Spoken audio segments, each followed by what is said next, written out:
கிறிஸ்துவலே மிகவும் பிரியமானவர்களே, 27/12/2025 உங்களை சந்திப்பதிலே மகிழ்ச்சி அடைகிறேன். வாருங்கள், ஒரு நிமிடம் நாம் ஜெபிப்போம். அன்பு தகப்பனே, இன்றைக்கு என்னுடைய பாதுகாப்புக்காய் ஜெபிக்கும்படி என் தேவனுடைய சமூகத்தில் வருகிறேன். என் தேவனுடைய நிறைவும் அன்பும் ஆசீர்வாதம் விடுதலும் என்னுடைய வாழ்க்கையிலிருந்து செயல்படும்படி நீ செய்தல்படியாய் ஜெபிக்கிறபடி கோலும் கைத்தறியும் இவரை தேட்டட்டமப்பா. மகிமையாய் இவருடைய வாழ்க்கையிலே சகல விதமான ஆசீர்வாதத்தையும் நீர் வைக்கும்படியாய் ஜெபிக்கிறேன். இயேசு கிறிஸ்து சிந்தின பரிசுத்த ரத்தத்தை இவர் மீதும் ஒரு குடும்பத்தின் மீதும் செய்கிற சகல காரியத்தின் மீது பூசுகிறேன். ஆகவே இந்த நாள் முழுவதும் நிறைவு இவருடைய வாழ்க்கையில் இருக்கட்டும் தகப்பனே.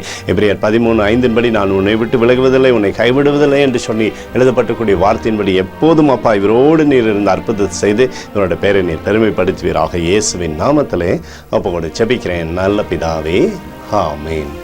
பிரியமான ஜெப பங்காளரே, ஒரு நிமிடம் நம்ம இந்திய தேசத்திற்காகவும் ஜெபிப்போம். அன்பு தகப்பனே, 27/12/2025 இந்திய தேசத்திற்காக ஜெபிக்கும்படியாய் உம்முடைய சமூகத்தில் வருகிறேன். தேசத்தை உம்முடைய நன்மையினாலே நீர் திருப்தியாக்கும்படியாய் ஜெபிக்கிறபடி கோலும் கைத்தறியும் தேசத்தை தேற்றட்டமப்பா. உம்முடைய கிருபைக்குள் தேசத்தை நிரப்புவீராக. உம்முடைய அன்பின் அபிஷேகம் தேசத்தில் இருக்கட்டும் தகப்பனே. எங்களுக்காக அடித்து நொறுக்கப்பட்டுக்கூடிய இயேசு கிறிஸ்துவும் அவர் சிந்தின விலையேறப்பட்ட ரத்தத்தை வைத்து ஒப்புக் கொடுக்கிறேன். என் தேசத்திலே சமாதானத்தை கட்டளையிடும். அத்தோடு இந்திய தேசத்தில் எழுப்புதலை தரும்படியாய் ஜெபிக்கிறேன். எழுப்புதலை தருவீராக, எழுப்புதலை தருவீராக, எழுப்புதலை தருவீராக. எழுப்புதலை எங்கள் கண்கள் பார்க்கும்படி நீர் ஆசீர்வதிக்கும்படி ஜெபிக்கிறேன்.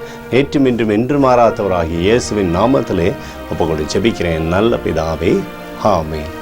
பிரியமான ஜெப பங்காளரை, ஆண்டவர் நம்மளோட ஜெபத்தை கேட்டிருக்கிறார். இந்த நாள் முழுவதும் கர்த்தராகிய இயேசு கிறிஸ்துக்குள் நீங்கள் வளர முடியும். உங்களை வாழ்த்தி ஆசீர்வதிக்கிறேன். ஆமென்.